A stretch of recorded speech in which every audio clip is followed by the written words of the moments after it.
ലോകത്തിലെ വിശാലത കാണട്ടെ. ഞാൻ പറഞ്ഞു വെക്കും. രണ്ടാമത് ഞാൻ പറഞ്ഞു വെക്കും, അദ്ദേഹം ആരായാലും കൊള്ളാം. രസകരമായ കൂട്ടുകെട്ടുകൾ വളർത്ത്.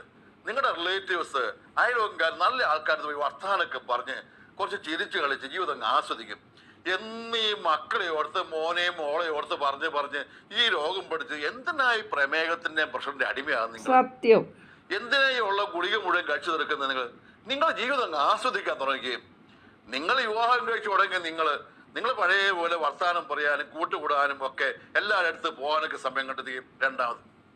മൂന്നാമത് ഞാൻ പറഞ്ഞു, പറ്റുമെങ്കിലും മാസത്തൊരു സിനിമയൊക്കെ പോയി കാണും.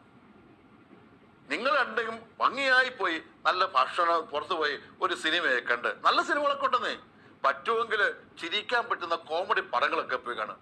ഒന്ന് കുലുങ്ങി ചിരിച്ചിട്ട് എത്ര നാളായി നിങ്ങൾ?